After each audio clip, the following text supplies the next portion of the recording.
اعوذ باللہ من الشیطان الرجیم بسم اللہ الرحمن الرحیم تبارک الذی بیدہ الملک وہو علی کل شیء قدیر الذی خلق الموت والحیاة لیبلوکم ایکم احسن عملا وہو العزیز الغفور صدق اللہ العظیم۔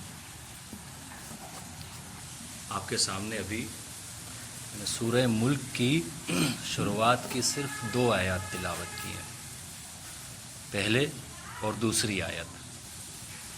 کہنے کو یہ صرف 2 ہی آیات ہیں، لیکن تھوڑا غور کریں گے تو ان دونوں آیات میں بڑی گہرائی ہے، اور تھوڑا سا ان کے فلسفے کو سمجھیں گے تو یہ اندازہ ہوگا کہ یہ 2 آیات یہ سمجھ لیجئے کہ ایک ایسے تعویذ کی طرح ہے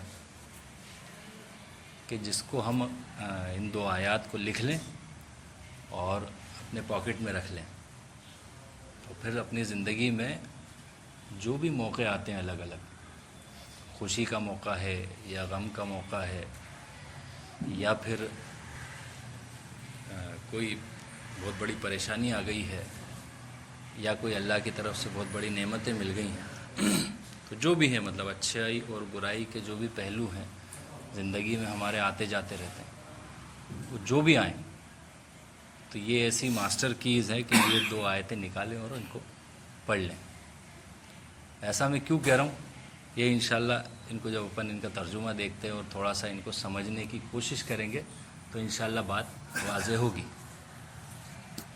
تو اللہ تعالیٰ فرماتے ہیں کہ تبارک الذی بیدہ الملک وہو علی کل شیء قدیر، بڑی بابرکت ہے وہ ذات کہ جس کے ہاتھوں میں ساری کی ساری سلطنت اور بادشاہت ہے، وہو علی کل شیء قدیر، اور وہ ساری کی ساری چیزوں پر قدرت رکھتا ہے۔ الذی خلق الموت والحیات، اور اسی نے پیدا کی ہے موت اور زندگی، لیبلوکم ایکم احسن عملا، تاکہ وہ یہ دیکھے کہ تم میں سے کون اچھے کام کرتا ہے، وہو العزیز الغفور، اور وہ بڑا زبردست بھی ہے اور مغفرت کرنے والا بھی۔ ترجمہ سن کے آپ کو تھوڑا سا اندازہ ہو گیا ہوگا کہ اصل میں کیا فلسفہ بیان ہو رہا ہے اللہ تعالیٰ کی طرف سے،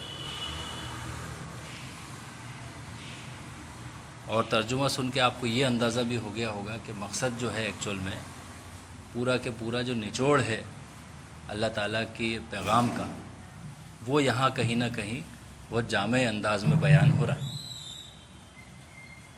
اور آئیے اب اس کو آیات کے حساب سے اور جو الفاظ اللہ تعالیٰ نے استعمال کیے ہیں، اور پھر ان الفاظ کو کیسے خوبصورتی سے جوڑ کے اور اپنی بات کو انجام تک لے کے آئے ہیں، اس کو تھوڑا سا سمجھنے کی کوشش کرتے ہیں۔ تو اللہ تعالیٰ شروعات کیا کرتے ہیں کہ تبارک الذی بیدہ الملک، برکت والی ہے وہ ذات کہ جس کے ہاتھ میں ساری بادشاہت ہے۔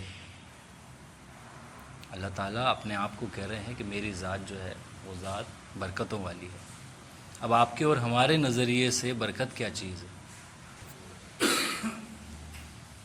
ہمارے یہاں عام طور پہ یہ ہے نا کہ بھئی صدقہ دیجیے اپنے مال کا تو انشاءاللہ مال میں برکت ہوگی، آپ صحت مند ہیں تو کسی کی خدمت کریے تو اللہ تعالیٰ آپ کی صحت میں برکت کرے گا، گھر میں مہمان آئے ہیں تو خیر و برکت ہوگی۔ تو یہ برکت ہے کیا چیز؟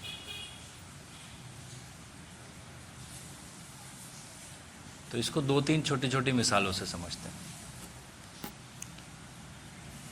2 الگ الگ طرح کے انسانوں کو لے لیں ہم۔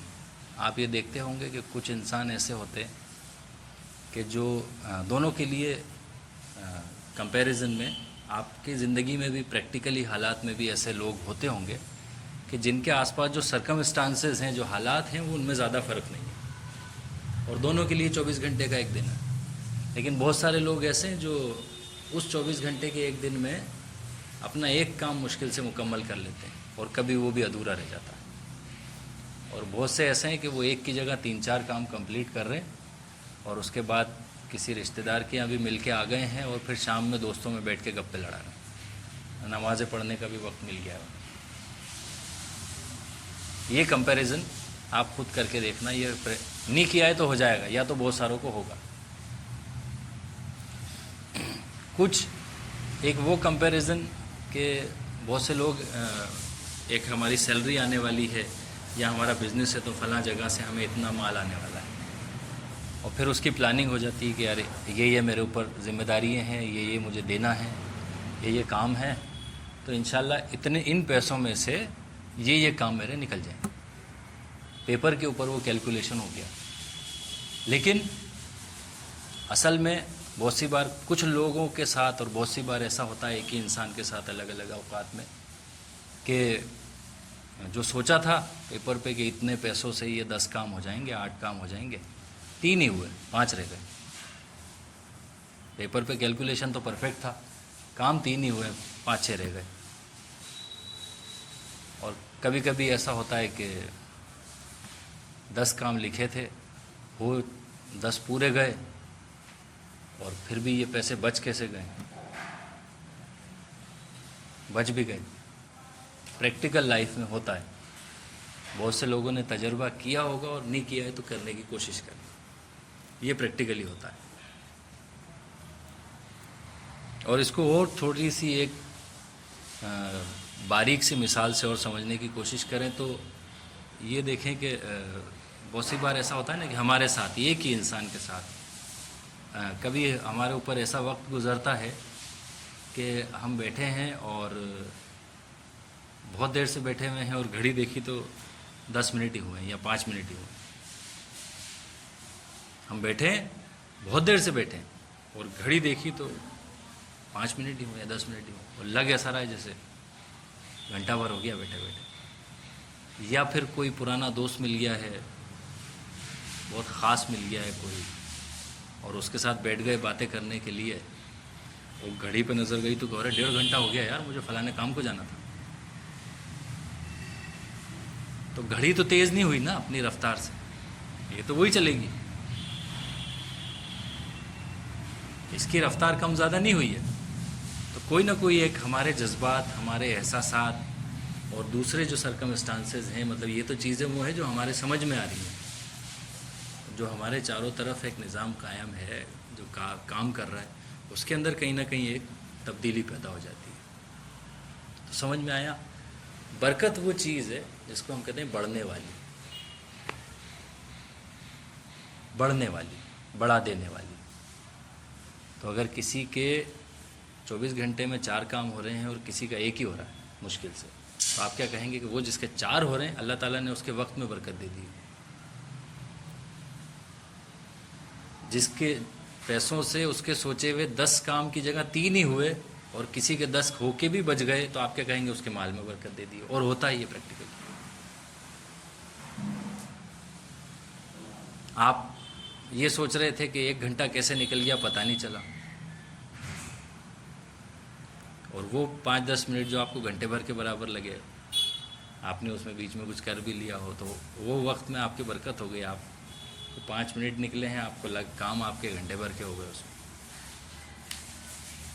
تو یہ ایک سسٹم ہے اللہ تعالیٰ کا، لیکن یہاں اللہ تعالیٰ کیا کہہ رہے ہیں کہ میں خود برکت والی ہے وہ ذات۔ برکت کا مطلب میں نے کیا بتایا کہ بڑھنے والی چیز ہے، پھیلنے والی، بڑھنے والی چیز۔ اللہ تعالیٰ خود کہہ رہے میری ذات تبارک الذی بیدہ الملک، میری ذات وہ ذات برکت والی ہے کہ جس کے ہاتھ میں ساری کی ساری حکومت ہے، سلطنت ہے۔ تو اب عام طور پہ کیا ہوتا ہے، سلطنتوں کے حال ہم نے کبھی دیکھے ہوں تو کیا ہوتے ہیں جی، مغلوں کی تھی تو کبھی ان کے ہاتھ سے رجواڑہ راجستھان چھوٹ گیا ہے اور کبھی ہاتھ میں آ گیا ہے، کبھی مراٹھوں کا علاقہ چھوٹ گیا ہے تو سلطنت سکڑ گئی ہے اور پھر آ گیا ہے تو پھیل گئی ہے، کبھی ایرانیوں کے ہاتھ میں عراق تک کے اور عرب تک کے علاقے آ گئے ہیں تو کبھی واپس چلے گئے، کبھی رومن مصر تک آ گئے ہیں اور کبھی پھیٹ کے اناتولیا سے بھی اوپر واپس یورپ میں سمٹ گئے۔ تو کبھی کیا ہو رہا ہے، سمٹ بھی رہی ہے ان کی حکومت اور کبھی بڑھ بھی رہی ہے۔ اللہ تعالیٰ سمبولیکلی کہہ رہے ہیں میرے ساتھ ایسا نہیں ہوتا، میری حکومت کم زیادہ نہیں ہوتی بلکہ بڑھ سکتی ہے، بڑھنے والی ہے۔ تبارک الذی، کم نہیں کر سکتا کوئی۔ کیوں نہیں کر سکتا؟ تو کہہ رہے ہیں وَهُوَ عَلَى كُلِّ شَيْءٍ قدیر، اس لیے نہیں کر سکتا کیونکہ میرا جو کنٹرول ہے نا، میری ہر شے پہ قدرت ہے. کسی کے ہاتھ سے کوئی ٹیریٹری چھوٹ جب سکتی ہے کہ جب وہاں سے اس کا کنٹرول لوز ہو جائے. اللہ تعالیٰ کہہ رہے ہیں میرے ہاتھ سے کچھ نہیں چھوٹ سکتا. میں کون ہوں؟ علی کل شیء قدیر. ساری چیزوں پہ میرا کنٹرول ہے. کوئی ایک چیز بھی میری نظر سے اور میری قدرت سے باہر نہیں کہ کوئی کہیں سے لوز پاکٹ ہو کہ جہاں سے چھوٹ جائے چیز. کوئی چیز بھی نہیں ہے. اور جب اس بات پہ آپ کو تھوڑا سا سمجھا دیا اللہ تعالیٰ نے کہ یہ میں ہوں، یہ میری سلطنت ہے اور یہ میری قدرت ہے، تو یہ سمجھانے کے بعد اللہ تعالیٰ کہتے ہیں کہ میں نے ایک چیز دی ہے جہاں چھوٹا سا تم کو پاکٹ دیا ہوا ہے. چھوٹا سا پاکٹ. اور وہ پاکٹ کیا ہے؟ الذی خلق الموت والحیات لیبلونکم ایکم احسن عملا. یہ پاکٹ یہ ہے کہ تمہیں انسان کو پیدا کیا ہے، اور اصل میں نے موت کو اور زندگی کو پیدا کیا ہے. اور اس کو اس لیے پیدا کیا ہے کہ میں تمہیں دیکھوں گا کہ تم میں سے کون بہتر کام کر کے میرے پاس واپس آتا ہے. اور یہ چیز ہی ایسی تھی کہ اگر اللہ تعالیٰ آپ کو بھی کسی کو ٹیسٹ کرنا ہے، دیکھنا ہے کہ یہ کیا کر رہا ہے، تو اس کو تھوڑی سی آزادی دینی پڑے گی. بچے کو بھی آپ چھوڑتے ہیں نا، چھوٹا سا ہوتا ہے اور چلنے کی شروعات کرتا ہے، تو اس کو ایسے کھڑا کر کے چھوڑتے ہیں، دیکھتے ہیں چل پاتا ہے یا گر جائے گا. لیکن تھوڑے سے چھوڑنا تو پڑتا ہے نا. ہاتھ چھوڑیں گے اس کا، اس سے انگلی چھڑائیں گے تو پتہ چلے گا کہ یہ چل پائے گا یا گر جائے گا. بس اتنی سی مہلت اللہ پاک نے آپ کو اور ہمیں دی ہوئی ہے. یہی ہے. اور پھر اس میں ایک چھوٹا سا فلسفہ جو علماء بیان کرتے ہیں کہ اللہ تعالیٰ نے پہلے ذکر کیا ہے موت کا. الذی خلق الموت والحیات. پہلے پیدا کیا موت کو اور پھر زندگی کو. اور نارملی ایک نظر ڈالیں تو ایسا ہی لگتا ہے، پہلے آدم علیہ السلام کی مٹی بنائی گئی اور پھر اس میں روح پھونکی گئی، پھر بعد میں جان ڈالی گئی. تو زندگی بعد میں آئی، پہلے وہ حالت موت میں تھے. لگتا بھی ایسا ہی ہے. دوسری بات یہ کہ یہ جو دو باتیں کہی گئی ہیں کہ ہم نے موت کو بھی پیدا کیا اور زندگی کو بھی پیدا کیا، ایک بات تو وہ ہو گئی کہ یہ اب یہاں پہ دوسری ایک چیز یہاں سے یہ نکلتی ہے کہ موت جو ہے اس کو ایک طریقے سے ماں سمجھ لیجئے، سب سے مطلب ٹفسٹ چیز سمجھ لیجئے آپ کے اوپر اگر کوئی پریشانی آ جائے تو. اور زندگی جو ہے وہ آپ کے اوپر کوئی نعمتیں اور رحمتیں ہو جائیں تو اس کا سب سے بڑا مظہر جو ہے وہ زندگی ہوگی. کیسے ہوگی؟ آپ کی زندگی میں چاہے جیسی مصیبت آ جائے، چاہے جیسی پریشانی آ جائے، اور آ جاتی ہیں لوگوں کے اوپر، لیکن جب تک انسان زندہ ہے امید باقی ہے کہ حالات ٹھیک ہو جائیں گے. موت آ گئی تو کہانی ختم. سمجھ میں آ رہی بات؟ تو کوئی مشکل، کوئی مصیبت، کوئی غم، کوئی پریشانی، جب تک زندہ ہے امید ہے، موت آ گئی تو بات ہی ختم. تو یہاں موت اصل میں موت بھی ہے اور مصیبت، غم، تکلیفوں سے تعبیر بھی ہے. پھر خلق الحیات، زندگی کو پیدا کیا. تو زندگی اپنے آپ میں زندگی بھی ہے اور ایک خود بہت بڑی نعمت بھی ہے، اور اس کی تعبیر دوسری نعمتوں سے بھی ہے. اسی چیز کو اللہ تعالیٰ نے یہی جملے جو ہے نا کہ لیبلوکم ایکم احسن عملا، انہی الفاظ کو بہت ساری جگہوں پہ الگ الگ جگہ پہ بھی استعمال کیا ہے. سورہ کہف میں کہا ہے کہ ہم نے یہ زمین کو بڑا سجایا اور خوبصورت بنایا تاکہ دیکھیں تم میں سے کون نیک عمل کرتا ہے، اچھے کام کرتا ہے. لیکن یہاں پہ دو ایپیکس، دو چوٹیوں کی بات کی جائے. ایک طرف پریشانی جس کی سب سے بڑی مصیبت انسان کے اوپر کیا ہے کہ موت ہے، اور زندگی سب سے بڑی نعمت ہے. اور اس کو کیسے سمجھیں کہ یہ دیکھیے نا کہ ہم زندہ ہیں، کسی نے ہمارے سامنے بہت ڈھیر لگا دیا 8-10 کروڑ روپے کا، تو بڑے مزے آ جائیں گے، یار کروڑوں روپے آ گئے ہمارے پاس، جو دل چاہے کریں، اب آرام سے زندگی جئیں گے. نعمت ہے اللہ تعالیٰ کی. اور بڑی سی گاڑی دے دی، 1-2 کروڑ روپے کی رولز رائس ہمارے کو دے دی، لگژری ایک دم، گھومیے آپ جیسا دل چاہے عالی شان، ایسی گاڑی ہے، اس کو کوئی روکتا ہی نہیں ہے، بڑے محل میں بٹھا دیا ہے آپ کو، اور چاروں طرف اس کے ایسا انٹیریئر ڈیکوریشن ہے کہ ہر جگہ خوبصورتی ہی خوبصورتی ہے. تو مزے ہو گئے کہ نہیں ہو گئے؟ اصل میں مزے ہو گئے نا ہمارے. ہمارے پاس مال آ گیا، گھر خوبصورت، سواری خوبصورت، جو ارد گرد چیزیں ہیں سب ہمیں دے دی کسی نے، لے صاحب. کیا اللہ کی نعمتیں مل گئی. لیکن زندگی کتنی بڑی نعمت ہے یہ بتانے کی کوشش کر رہا ہوں. یہ ساری چیزیں ہمیں ملی ہیں، ٹھیک ہے، 1 کروڑوں کے ڈھیر ایک لاش کے آگے لگا دو آپ. اتنے ہی بڑا گھر ایک لاش کو دے دو، بڑی ساری گاڑی ہے، کہہ کہ لاش کو کہاں آپ ڈکی میں ڈالیں گے اس کی. ساری خوبصورتی کسی لاش کی دیکھی آپ نے، بہت خوبصورت قبر بنائی ہے صاحب، 1500 اسکوائر فٹ کی بہترین انٹیریئر ڈیکوریشن کری ہوئی قبر. کیوں نہیں بناتے؟ کیونکہ سارے نعمتوں کا سب سے بڑا جو ماں ہے وہ زندگی ہے.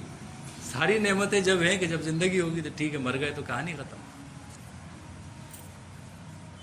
تو یہاں اللہ تعالیٰ وہ تعبیر دے رہے ہیں کہ یہ موت بھی میں نے ہی بنائی ہے اور زندگی بھی میں نے ہی بنائی ہے، اور دونوں حال، موت ماں کس کی ہے سب سے بڑی، ساری پریشانی ہے اس سے تعبیر ہے. جو کچھ تم پہ دکھ آ جائے، پریشانی آ جائے، تکلیف آ جائے، تو وہ کہاں دیکھ لینا،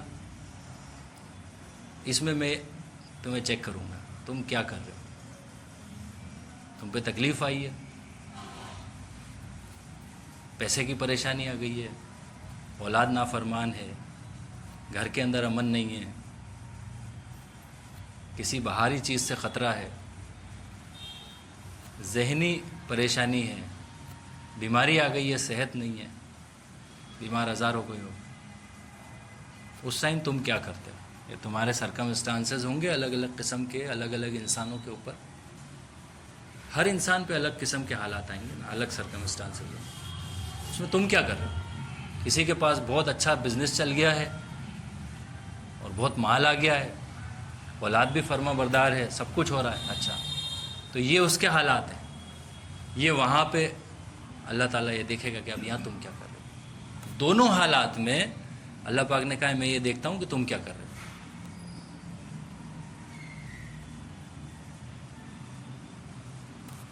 اور پھر ایک چیز یہ غور کرو آپ کہ اس میں سے یہ دونوں طرح کے حالات میں، اچھائی، آرام اور نعمتیں، برکتیں، آسائشیں، ان حالات میں بھی تم کیا کر رہے ہو. اور اگر کوئی پریشانی ہے، بیماری ہے، تنگ دستی ہے، پیسہ نہیں ہے، مصیبتیں ہیں زندگی میں، اس میں تم کیا کر رہے ہو. تمہارے ساتھ لوگ بہت اچھے سے ملتے ہیں تو تم کیا کر رہے ہو، اور تمہارے ساتھ بدسلوکی کی جاتی ہے تو تمہارا کیا رد عمل. انسان جان چھوڑاتا ہے کہ یار ہمارے ساتھ وہ ایسا کر رہا ہے تو ہم بھی بدلے میں، ہم کیا کریں، ہم بھی، یار وہ تو ایسا کر رہا تھا ہمارے ساتھ. اللہ تعالیٰ کہہ رہا ہے تم کیا کرو گے. ہر انسان کے اوپر روز دن میں 24 گھنٹے اور اس کے مہینے میں، اس کے سال میں، اس کی پوری زندگی میں الگ الگ ٹائپ کے حالات پیدا ہوتے رہیں گے. آپ کیا کر رہے ہو؟ اصل میں یہ سوال ہے اللہ تعالیٰ کا کہ آپ کیا کر رہے ہو. بھیجا اس لیے تمہیں دیکھنے کے لیے، تم کیا کر کے آتے. ایکم احسن عمل، دیکھیں تم میں سے کون اچھے کام کر کے آتا ہے واپس. دونوں طرح کے حالات. اور اب دونوں حالات میں ڈفرینشیٹ کر لیں ہم چاہتے کیا ہیں؟ سکون رہے، آسانی رہے، مال رہے، نعمتیں ملتی رہے اللہ تعالیٰ کی. اور بچتے کس چیز سے ہیں؟ پریشانی نہیں آئے، مصیبت نہیں آئے، غم نہیں آئے، دکھ نہیں آئے. ٹھیک. ایک مثال لیتے ہیں چھوٹی سی. آپ نے اپنی زندگی میں بہت ساری خواتین ایسی دیکھی ہوں گی، یا بہت سارے شادی شدہ جوڑے ایسے دیکھے ہوں گے جن کو اولاد نہیں ہو رہی ہے. آج کل تو کیسز بہت بڑھ گئے، اولاد نہیں ہو رہی ہے سب. ڈاکٹر کا علاج بھی کروا رہے ہیں، پیسہ خرچہ کر رہے ہیں، بھاگ رہے ہیں دوڑ رہے ہیں، اور ادھر کسی اللہ والے سے پوچھ بھی رہے ہیں کہ صاحب کچھ دعا بتاؤ.